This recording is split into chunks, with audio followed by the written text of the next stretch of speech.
Poor girls searched trash behind a bakery on a cold evening. What the stranger said next changed her life forever. The street outside the small neighborhood bakery was almost empty. Evening had folded into night, and frost collected along the edge of the pavement. The air carried the thick smell of sugar and butter, the kind that usually means comfort, not survival. Inside, the last customers were paying for their pastries while the baker swept crumbs from glass counters. Behind the shop, where the yellow light faded into shadow, a young girl crouched near the bins. Her coat was thin, sleeves too short, hands red from the cold. Every movement was careful, practiced, as if she'd done this before. She lifted a bag of paper wrappers and searched for something that still looked safe to eat. A van idled nearby, its headlights spilling across the alley. The man inside, finishing his delivery route, almost missed the small figure bending over the trash. He had seen plenty of people struggle, but something about this moment made him pause. The contrast between the warm, bright bakery and the girl outside its walls was too sharp to ignore. Steam rose from the vents, fogging the window that separated two worlds. Inside, comfort and light. Outside, hunger and silence. He stepped out slowly, the crunch of his boots breaking the stillness. The girl froze, clutching half a bread roll to her chest. Her eyes, wide and alert, darted toward escape routes. He raised a hand halfway, not close enough to threaten, just enough to show he meant no harm. His breath made small clouds in the freezing air. For a long moment neither moved. Then he said, gently, "No child should have to eat from the ground." The words hung in the cold like smoke. The girl's face shifted, not trusting, not yet believing, but hearing.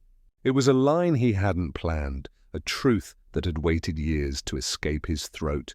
The wind carried the smell of baking bread between them, soft and warm, and for the first time that night, the alley felt less silent. Inside the bakery, someone locked the door and turned the sign to closed. The glow from the window dimmed, leaving only the pale streetlight on cracked pavement. The girl looked at the stranger again, one quick glance, half fear, half hope. She didn't know this man, and he didn't know her story. Yet something in his voice, tired but certain, made her hesitate before running away. She lowered her eyes, hiding the piece of bread inside her pocket, and whispered, "I'm sorry." The man shook his head. "Don't be," he said quietly. "It's not your fault." The line drew an invisible thread between them, fragile, uncertain, but real. She didn't realize that those few words would follow her far longer than hunger ever had. That in a city full of strangers, one sentence from a tired man behind a bakery would change the direction of her life forever. Daniel Ortiz had been driving delivery routes for almost 3 years. Every night, the city passed by his windshield in small, predictable pieces, streetlights, loading docks, and the hum of tired engines. The job was quiet, safe, and lonely, which was exactly what he wanted. Before the van and the midnight roads, he had worked as a social worker for child protection services. Back then, his life was full of noise, phone calls, case files, and stories that didn't always end the way they should. He had learned the hard way that caring too much could break you. One mistake, one child he couldn't save, had been enough to make him leave that world behind. Tonight felt no different until he saw the girl. At first, she was just movement in the corner of his mirror, small, thin, familiar. The sight hit a place he thought he'd sealed off. Daniel cut the engine and sat still for a moment, listening to the soft ticking of the cooling motor. He told himself to keep driving. Someone else could help. But the words he'd spoken, "No child should have to eat from the ground," were already out, as if spoken by the man he used to be. He hadn't meant to get involved again. Yet here he was, standing in the cold, remembering all the faces he couldn't forget. His past came back in fragments, a folder on his desk, a boy with bruises who didn't make it to the next foster home, the meeting where Daniel had raised his voice too high and lost his job, After that, he promised himself he'd stay out of other people's stories. It was easier to deliver bread than to carry guilt. The routine became a shield: drive, unload, sign, repeat. But seeing the girl behind the bakery cracked that shield open in an instant. Daniel watched her disappear down the alley, her small figure swallowed by darkness. Something inside him twisted, the same mix of helplessness and anger he used to feel when the system failed. He leaned against the van, breathing through the old ache that never really left. Around him, the city kept moving, traffic lights blinked, a dog barked in the distance, someone laughed on the corner. Life went on, indifferent. He opened the back of the van and stared at the stack of unsold bread meant for the morning's deliveries. There was enough food here to feed 10 families, yet a child was searching through garbage a few feet away. That truth pressed down harder than the winter air.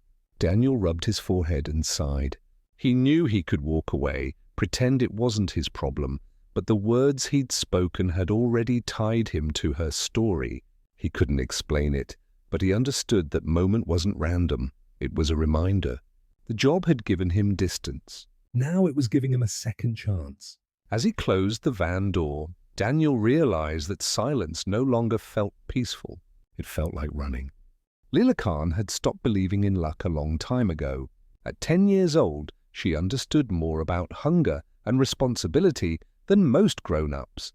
Her days were a pattern of quiet survival. Wake up, check if her mother was breathing easily, and then look for something they could eat. Their small apartment above an old tailor shop smelled of dust and damp fabric. The heater had stopped working 2 months earlier when the last gas bill went unpaid.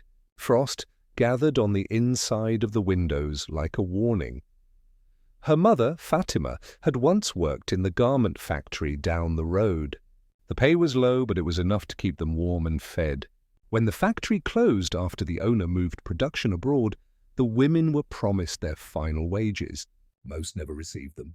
Fatima spent weeks looking for work, stitching clothes for neighbors and mending curtains for small shops. But pneumonia had crept into her chest during one long, wet winter. The coughing wouldn't stop. Eventually she couldn't leave the bed. The medicine from the corner pharmacy helped only for a while, and then the money ran out. Leela tried to hold things together. She cleaned, fetched water from the street pump, and made soup from rice scraps and salt. When that ran out, she started watching the bakery across the street. Every evening after the last customers left, workers threw away unsold bread. Sometimes the bags were tied, sometimes torn open by stray cats. She told herself that the bread was still good. It just needed someone brave enough to pick it up. That someone became her. Each night, she waited until the street quieted. She slipped her mother's worn scarf around her neck and whispered, "I'll be quick." Fatima rarely heard her. On good days, her mother's breathing was shallow but steady. On bad days, it rattled like broken glass. Lila hated leaving her alone, but hunger didn't wait. She used to be afraid of the dark alleys, but after enough nights, fear turned into habit.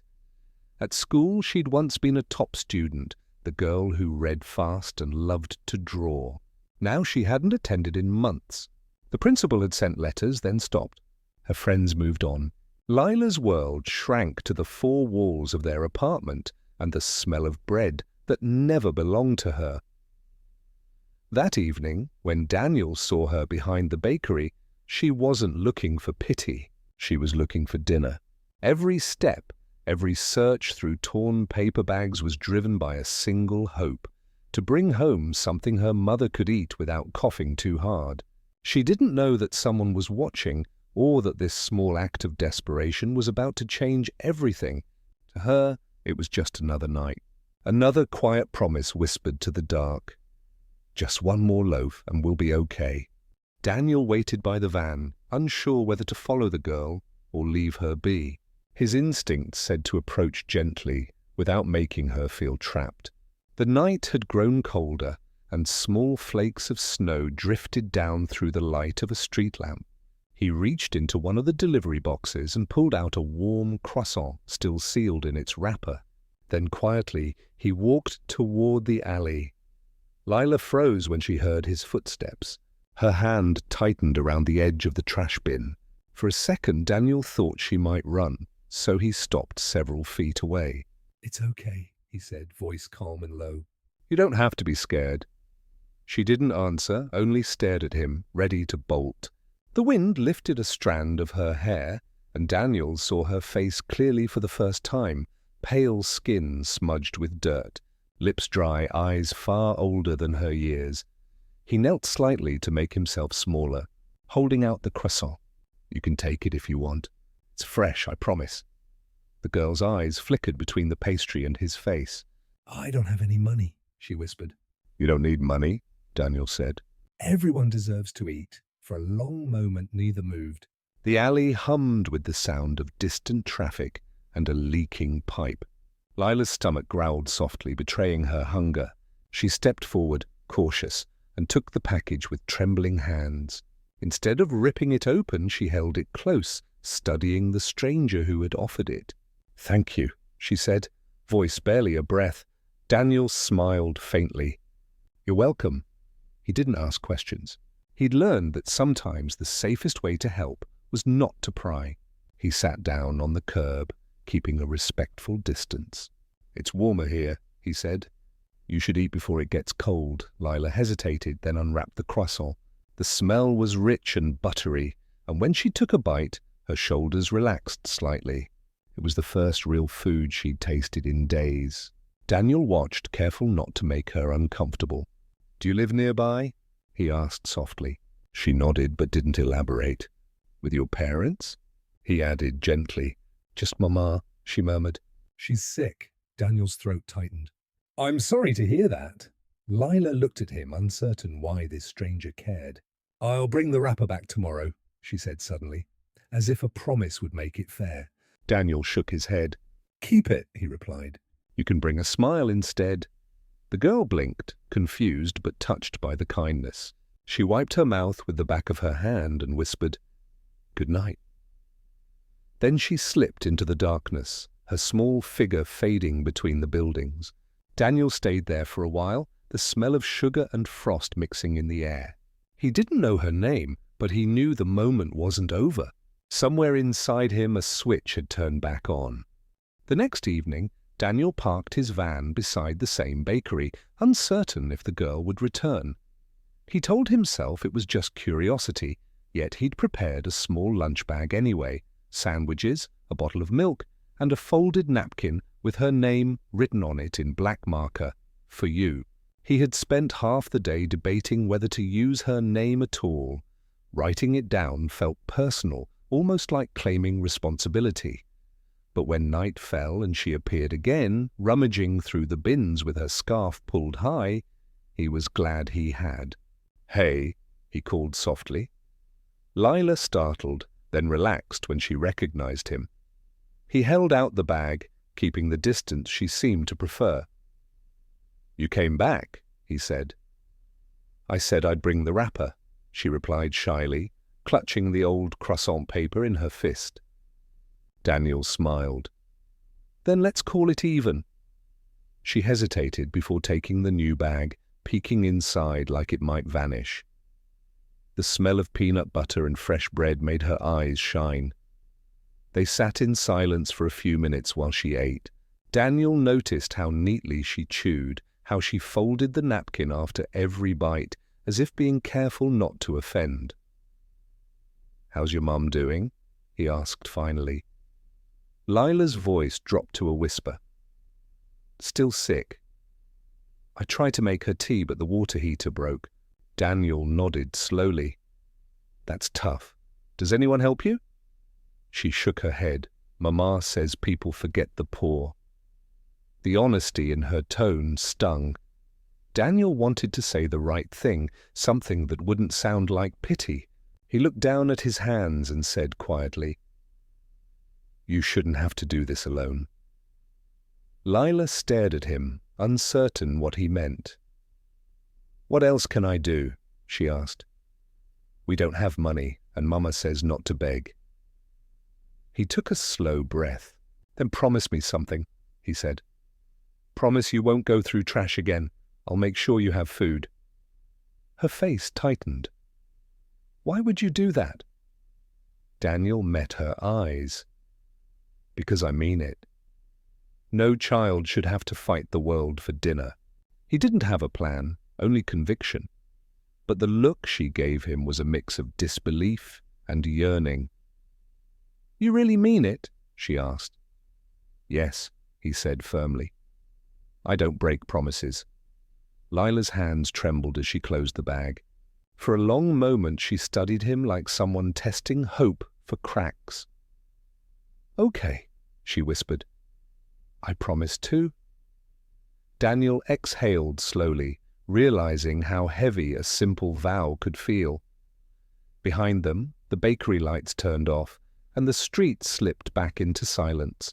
He watched her walk away toward the dim end of the alley, a small figure holding on to a promise she barely dared to trust. Daniel stayed a while longer, the cold biting his fingers, his breath visible in the night air. For the first time in years, he felt responsible for something more than himself. Daniel spent the next day distracted, thinking about the girl's promise and the quiet determination in her eyes. He replayed their brief conversation until it became impossible to ignore. That afternoon, between deliveries, he stopped by a community center he once worked with and asked about local aid programs. The clerk mentioned a small neighborhood clinic that sometimes handled low-income families with unpaid bills. Daniel took the address, unsure if he was crossing a line, but certain he couldn't leave things as they were. That evening, he drove back to the bakery. The streets were wet from a light rain, reflections of streetlights stretching across puddles. Lila appeared just as he hoped, same scarf, same cautious expression. He waved from a distance. "Hey, it's me," he said. "Can we talk?" She looked uncertain but didn't run. "Is your mom home right now?" He asked gently. "Yeah," she said. "Oh, why? I brought some food for both of you," he replied, lifting a grocery bag. "And maybe I can see how she's doing?" She hesitated, glancing toward the dark end of the street where her building stood. "She doesn't like strangers," she murmured. "Neither do I," Daniel said softly. "But I'm not here to hurt her." After a pause, she nodded. They walked together, her small boots splashing through the puddles. The building was worse than he'd imagined. Cracked paint, flickering hallway light, the faint smell of mildew. On the second floor, Lila pushed open a thin wooden door. The apartment was cold and dim. A woman lay on a mattress under layers of blankets, coughing weakly. A kettle rattled on a single burner stove. "Mum," Lila whispered. "This is Daniel." He helped me. Fatima's eyes opened slowly. Her face was pale, lips chapped, the effort of breathing visible. "You shouldn't have brought someone here," she said, in a faint voice. Daniel lowered his head respectfully. "I understand," he said. "I just wanted to drop off some food. No strings." He set the bag near the stove, bread, soup cans, and medicine from the pharmacy downstairs. Fatima looked embarrassed, almost angry. "We don't take charity," she said. "Please go." Her pride was sharp, but Daniel recognized the fear behind it, the instinct to protect dignity when everything else is gone. "This isn't charity," he replied quietly. "It's community. Everyone needs a hand sometimes." The mother's eyes filled with tears she tried to hide. Lila sat beside her, smoothing her blanket. "It's okay, Mama," she said. "He's kind." Fatima coughed, then nodded slightly, her resistance fading. Daniel knelt to check her pulse, still strong but shallow. "You need a doctor," he said. "I know someone at the clinic who can visit tomorrow." No charge. She wanted to refuse, but exhaustion won. As Daniel left, he looked back at the fragile scene, the flickering light, the girl holding her mother's hand, the food bag beside them. He stepped into the hallway, heart heavy but hopeful. The cold air outside felt different now, less empty, more urgent. He had kept his promise, but he knew this was only the beginning. The next morning, Daniel arrived at the clinic early to speak with a nurse he knew, a woman named Maria who ran community outreach. When he explained Fatima's condition, Maria nodded gravely. "We'll send someone this afternoon," she said. "But you know the protocol, Daniel. If a minor's involved, the case must be reported to social services." He paused, the words landing heavily. "She's not being neglected," he argued. "Her mother's sick, not uncaring." Maria sighed. "I believe you, but rules are rules."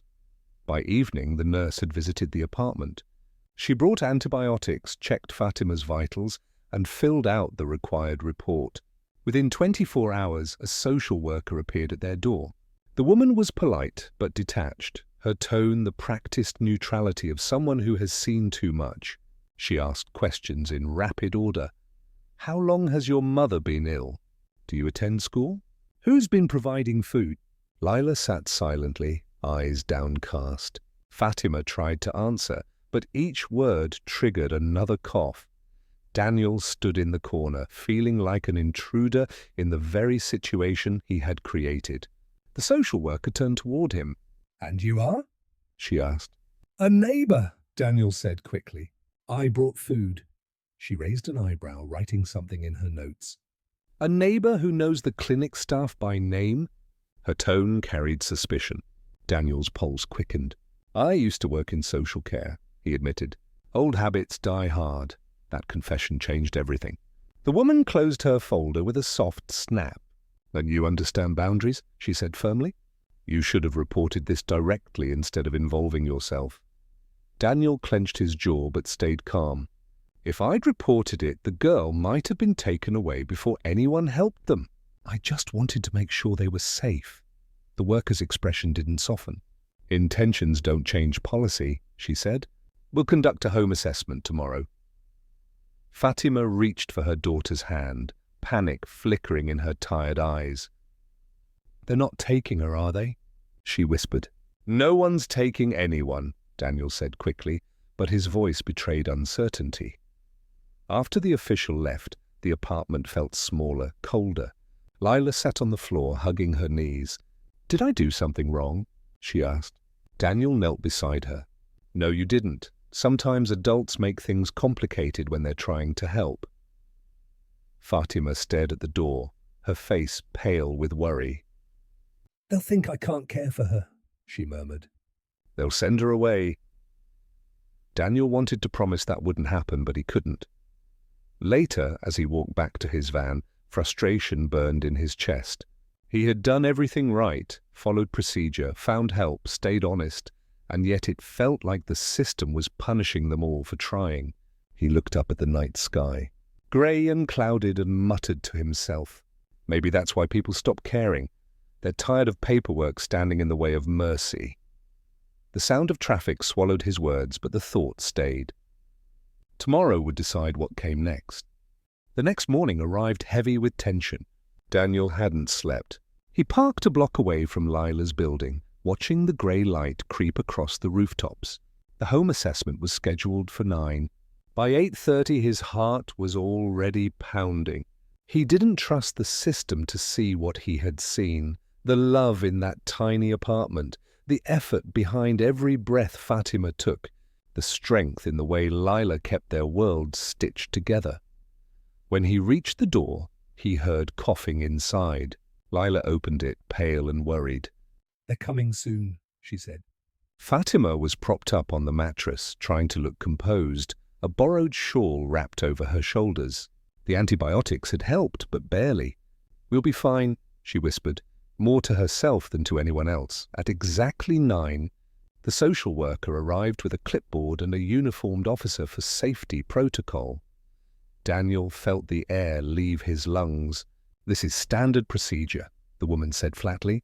She began the inspection, checking cupboards, bathroom and refrigerator. The empty shelves spoke louder than words. "There's insufficient food," she noted. Fatima's voice trembled. "I was sick." "My daughter was trying—" "Ma'am," the worker interrupted, "we understand, but the child's welfare must come first." Daniel stepped forward. "She's been caring for her mother alone for months. She's not neglected, she's surviving." The officer shifted uneasily, sensing the argument brewing. "Sir," the worker warned, "I'll have to ask you to remain outside if you can't remain objective." He bit his tongue, but didn't move. When the worker finished, she sighed. The conditions here aren't safe. We'll need to arrange temporary placement until the mother recovers. Fatima's hand shot out to grab her daughter's. Please, she gasped. Don't take her. She's all I have. Lila clung to her mother's arm, crying silently. The sight pierced Daniel like a knife. You can't separate them, he said, his voice rising. They've survived this long together. Help them. Don't destroy them. The officer stepped between them. Sir, please, he said firmly. But Daniel couldn't stop. Years of quiet frustration of watching families torn apart by rules that forgot humanity broke through. You want to help? He said, glaring at the social worker. Then find a way to fix the system instead of breaking hearts in the name of policy. The room fell silent. Fatima's tears spilled freely now, and even the social worker looked shaken. You're crossing a line, Mr. Ortiz, she said softly. Maybe, he replied, but at least it's the line between apathy and compassion. After a long pause, the woman closed her folder slowly. We'll hold the decision for 72 hours, she said finally. If the mother shows improvement and food security is established, we'll review. Then she turned to leave. When the door shut, Lila buried her face against her mother's chest. Daniel stood still, the weight of his words settling in. He hadn't saved them, not yet, but he'd bought them time. And sometimes, time was the only mercy the world had left to give. The 72 hours felt like a countdown neither of them could stop. Daniel threw himself into action. He spent the first day making phone calls to food banks, local churches, and even his old supervisor from child services. Every conversation started with the same line. I need help for a mother and daughter who deserve better. Most doors stayed closed, but a few opened just enough. By nightfall, he had gathered a week's worth of groceries and convinced the bakery owner to donate bread daily. When he returned to the apartment, Lila was sitting beside her mother, reading aloud from a worn storybook. The light from a small lamp painted their faces in gold. Fatima's breathing was shallow, but her eyes followed each word her daughter spoke. Daniel quietly placed the food on the table. Lila looked up, her tired face brightening for the first time in days. You came back, she said. I told you I don't break promises, he replied, smiling faintly. The next morning, he met Maria at the clinic to pick up additional supplies, vitamins, soup packets, and a small oxygen tank. You're doing more than half the professionals I know, she said, shaking her head. Don't burn out again, Daniel. He laughed softly. I already did once. This time, it's different. That afternoon, he visited Fatima again and helped clean the apartment. He replaced the flickering bulb, fixed the heater, and set up the oxygen machine. Fatima tried to protest, but exhaustion silenced her. I don't know why you're helping us, she murmured. Daniel stopped and looked her in the eye. Because I used to believe I couldn't make a difference. Turns out I was wrong. By the second day, Lila started smiling more. She swept the floor, organized the food neatly, and drew a picture of the three of them together, a small act that made Daniel's throat tighten. The home, once dark and cold, began to feel alive again. Still, uncertainty hung in the air. The social worker could return any time and Fatima's strength was fading. On the final day, Daniel made one last call to a friend who ran a small non-profit. Within hours, they arranged an emergency care grant to cover medication and food vouchers for a month. It wasn't much, but it was proof. Progress on paper, hope in action. That evening, Daniel sat with Fatima on the balcony, watching the sunset burn through the winter haze. You gave us more than food, she said weakly. You gave us dignity. He shook his head. You already had it. You just needed someone to remind the world. Lila brought him a cup of tea, her small hands careful not to spill. When the lady comes back, can I tell her we're okay now? She asked. Daniel smiled. You can tell her you're stronger than most grown-ups I know. As night settled, he realized that hope wasn't something you found. It was something you built, piece by piece, in the quiet moments when giving up would have been easier. On the morning of the review visit, the apartment felt different. The faint smell of fresh bread filled the air, and a soft hum of warmth from the repaired heater replaced the icy silence that once lived there. Lila was brushing her hair, wearing a clean sweater that Daniel's neighbor had donated. Fatima sat at the table, frail but upright, her eyes clearer than they'd been in weeks. Daniel checked the clock. It was 8:55. They had 5 minutes before the system returned to judge whether compassion was enough. At exactly 9, a knock sounded. The same social worker stood in the doorway, clipboard in hand. She scanned the room slowly, her practiced neutrality briefly slipping into surprise. "You've made some changes," she said. "Yes," Daniel replied. They'd been working hard. The worker moved methodically, checking cupboards first. They were no longer empty. Rows of canned soup, rice, and bread lined the shelves. "Food security improved," she murmured while jotting notes. Then she examined the medicine bottles, the functioning heater, the oxygen machine. "Where did all this come from?" she asked, turning toward Daniel. "Community help," he said simply. "The kind that doesn't need a policy to care." She looked at Fatima. "How are you feeling?" "Better," Fatima said, her voice soft but steady. "He helped me breathe again." The worker hesitated before asking, "Do you understand that if we close the case, you'll still need follow-up checks?" "Yes," Fatima replied. "But please, let my daughter stay with me." Leela was, standing by the window clutching her drawing, the same one she'd shown Daniel days earlier. She stepped forward shyly and handed it to the social worker. It showed 3 people. Her mother, and Daniel, standing under a bright yellow sun. "We're okay now," Lila said quietly. He made sure.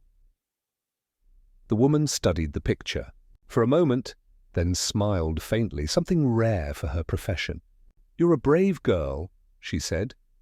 Turning to Daniel, she added, "You may have bent some rules, Mr. Ortiz, but I can't ignore the results." She signed her form with a quick stroke and tore off a copy. "Case remains open for supervision, but the child stays home." Fatima exhaled shakily, tears glistening in her tired eyes. Lila ran to her mother's side, hugging her tightly. For the first time in months, laughter broke through the room's quiet. Daniel stood back, his chest heavy with relief. As the social worker packed up, she paused by the door. "You left this work because you thought the system was broken," she said. "Maybe you just reminded it what it's supposed to look like." Daniel didn't reply, but her words settled deep.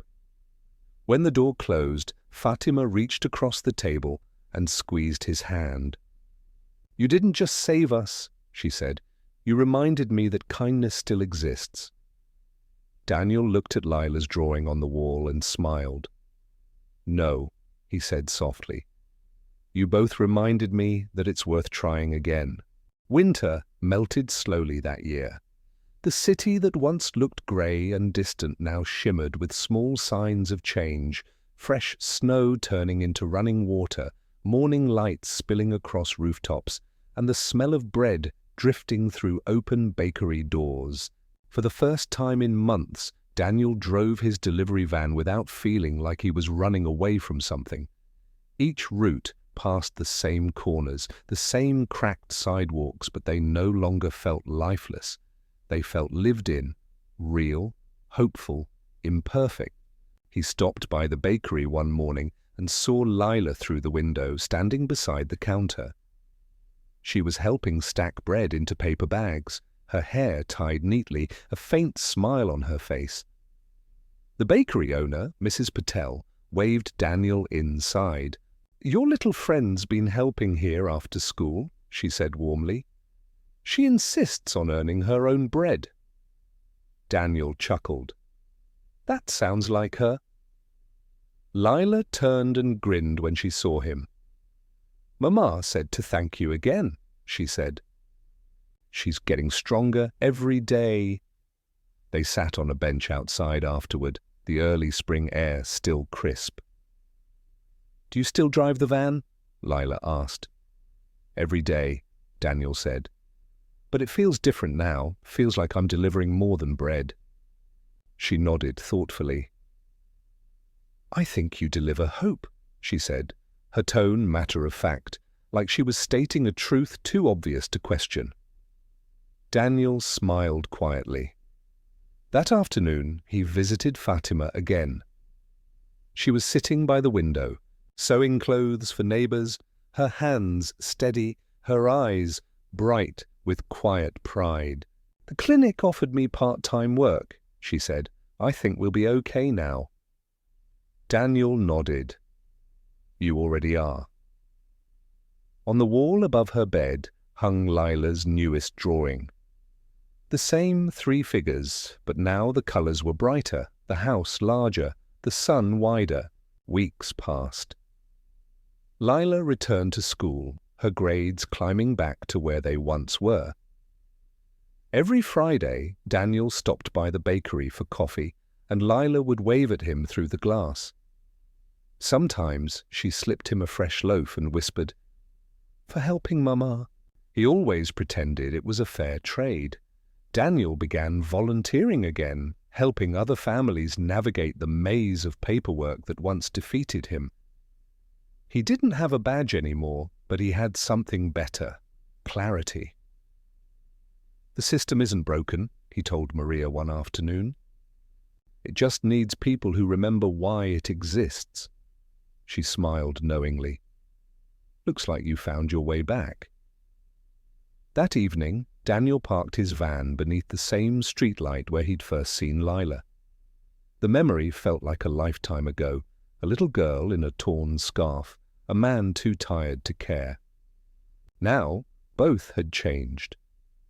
The city hummed softly around him, alive with second chances. He thought of what Fatima had said. You reminded me that kindness still exists.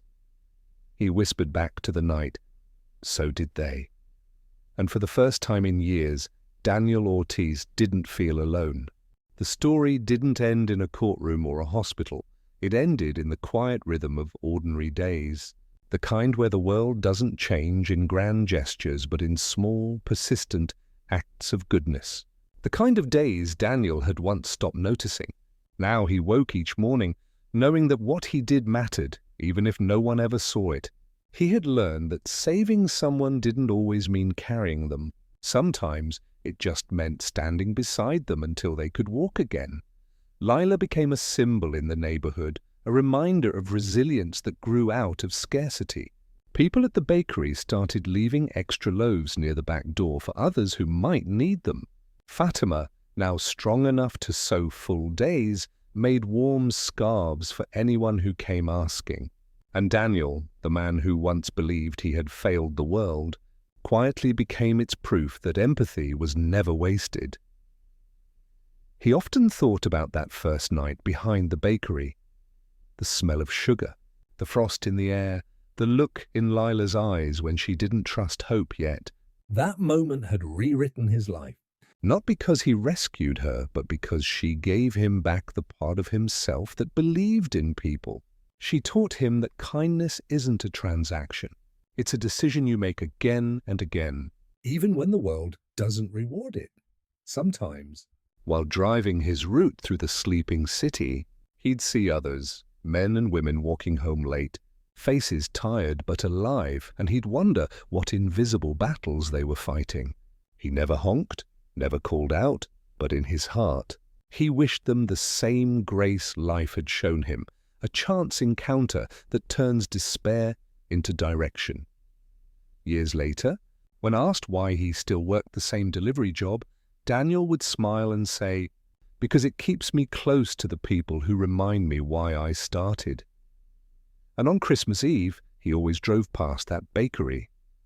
Lila, now older, still helped Mrs. Patel decorate the window with lights.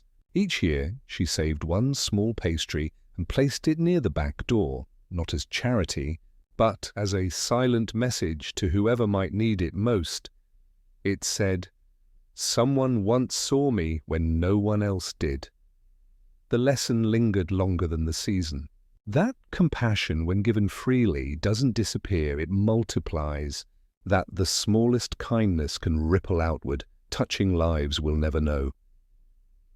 Daniel parked his van under the same flickering streetlight, watching the snow begin to fall. Somewhere in the city, another stranger might be making the same choice he once made, to stop, to speak, to care. And maybe that's how the world heals, not through miracles, but through the simple courage to notice each other in the dark.